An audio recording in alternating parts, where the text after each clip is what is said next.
Good morning, everybody.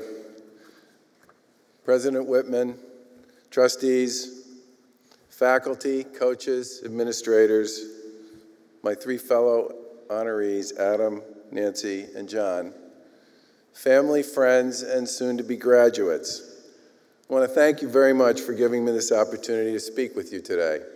And I especially want to congratulate all the graduates, and while we honor you and recognize your accomplishments, I hope you all know that the journey, the path that you took to get to this point here today is what really matters.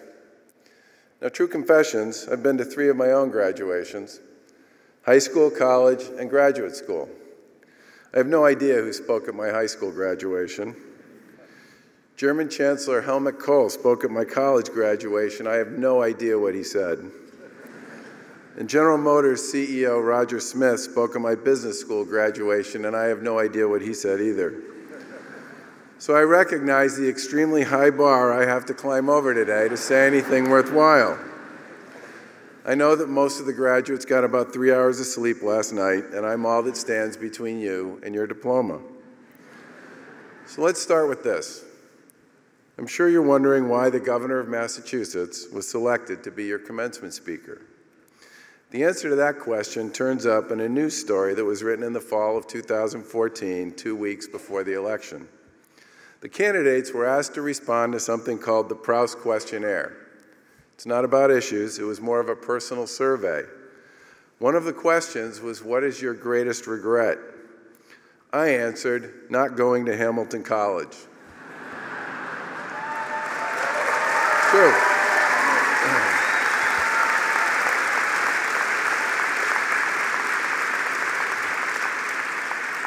I doubled down on that answer by saying I was never really very comfortable at Harvard. Needless to say, in Massachusetts, this response created a bit of a stir. Hamilton over Harvard, holy cow! All the rest of the issues faded away for a day or two as it reverberated around the Commonwealth. Now, shortly after that, a box of Hamilton College swag showed up on our front porch. It contained a note from the admissions department. Thanks for the props, it said. We're benefiting greatly from your confession. Now, life went on. My running mate, Karen Polito, and I were elected lieutenant governor and governor in November of 2014. We spent most of our first couple of months in office dealing with almost 10 feet of snow. So much snow that we wondered if Massachusetts had simply frozen over because the voters elected a Republican. But unlike the national stage, we've worked well with our colleagues on both sides of the aisle. We built a bipartisan cabinet. We focused primarily on building stronger communities throughout Massachusetts, and we kept the partisan noise to a minimum. People seem to appreciate it. As Kevin Kennedy pointed out, according to a regional national survey of voters in all 50 states, we have the highest approval rating at 75%. But don't worry about that going to our heads. My wife Lauren's reaction to it pretty much said it all. 75%. Congratulations, honey, you got a C. It's true. It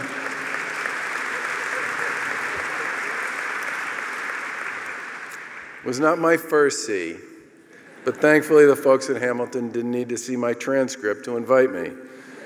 They simply knew that my fondness for this place has never wavered since I walked across the campus, talked to students, hung out with the basketball team, visited some classes, and pounded a few beers at Don's Rock over 40 years ago. And today, as I stand before all of you as a fellow degree recipient, I would offer 5 observations that might help you with your next acts.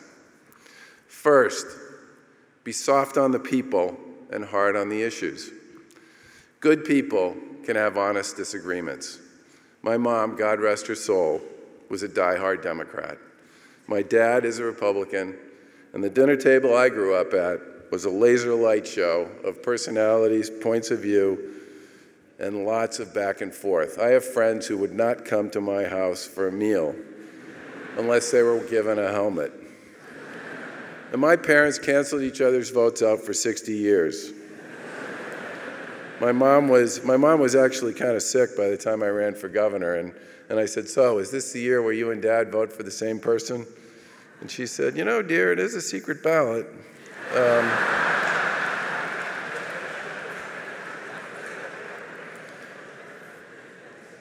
My parents could agreeably disagree, and I learned a ton from hearing all sides of almost everything they talked about. Fundamentally, I learned that discussing differences is not a war, it's a conversation. And it's going on among people, and if it's going on among people who work for the same organization or the same cause, that's even more problematic, because it's doubly important to appreciate that there can always be more than one point of view, and it's important to hear them all.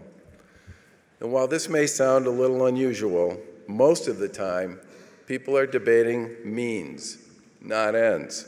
And if I had a dime for every time someone changed my mind on what I thought was the best way to get something done, I could probably retire. Listening is also reciprocal. I listen because I want to be heard. These days, too many people in public life want to be heard, but they don't want to listen. And as a result, no one hears what anyone is saying, nothing gets done, and the vast majority of the rest of the public simply tunes the whole thing out. My dad said one time, and this is going to be the PG version, that when people see two people in a fight, they're pretty sure one of them's a jerk, they just don't know which one.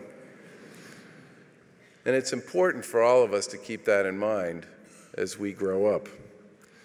And my mom always used to say, God gave you 2 ears and 1 mouth for a reason. Listen up. I'm 60. I know I'm smarter than I was when I was 30. And much of that growth came from listening to people I thought I disagreed with. Second, don't confuse motivation with performance or effort with results. In the end, we get measured on how we perform, and that is as it should be. When I became the CEO of Harvard Pilgrim Healthcare in the late 1990s, this venerable 1 million member New England nonprofit health plan was nearly bankrupt. Nothing seemed to work, but everybody was working hard. And everybody felt like they were doing the right things. And everyone was also pretty sure the organization's troubles were somebody else's fault. We pointed out to people that ships go down all in. There are no survivors. And if you want to fix this place, you need to be part of the answer. So we started drawing process flows. Boring, wonky, and nerdy. I get that. But it helped people understand how we actually did our work.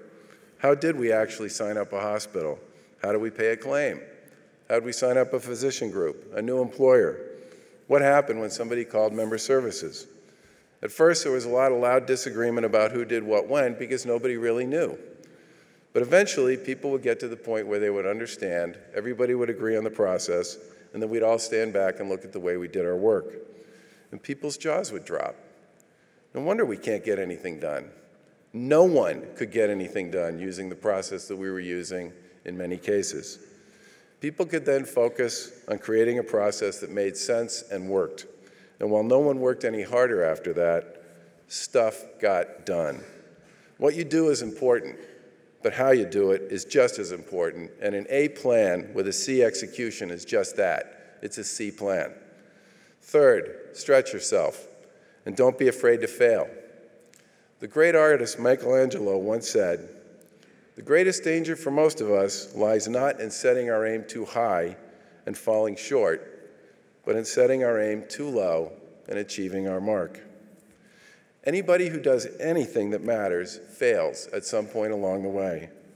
Failure is almost always an important part of ultimate success. I also ran for governor in 2010 against then-incumbent Governor Deval Patrick, and I lost. But Lauren and I learned a lot from that experience, and we doubt if I had won in 2000, and we sincerely doubt that I would have won in 2014 if I hadn't run and lost in 2010.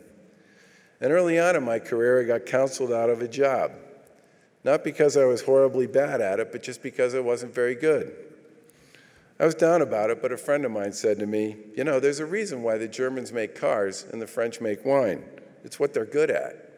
This was obviously something that didn't fit for you. The great inventor Thomas Edison probably said it best: "I found 10,000 ways not to make a light bulb. I didn't fail." And that brings me to number 4. Your first job will rarely be your last. I had 6 jobs before I graduated from college: paperboy, movie theater usher, landscaper, gas station attendant, loading dock jack of all trades, bartender, doorman, and sports writer for a local paper. And I've had 14 jobs since I graduated, a clearly checkered career.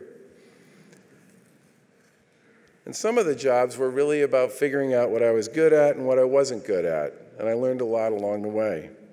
And for the record, if I could have had any job at all when I was young, I would have wanted to be that sports writer, but for a bunch of reasons that didn't work out either. Number 5, don't settle for average in anything. Work with people you like and respect. Do something you enjoy. No job's all fun and games. There are trade-offs everywhere. But if you do something you enjoy, the broccoli usually goes down right alongside the ice cream. Be a great friend, a wonderful parent, a spectacular neighbor, a devoted partner. Tell funny stories, coach youth sports, volunteer, serve your community. Be present, listen, and laugh. Appreciate the gifts we've all been given and try to make the most of your time here on Earth. You're all just getting started. The slate is wiped mostly clean, except for all that stuff on YouTube. And the next chapter, and every chapter after that, is up to you. Make the most of it. Don't waste this precious chance that you have to make a difference. There are plenty of opportunities out there. In fact, they're everywhere. You just need to find them and go get them. God bless and good luck.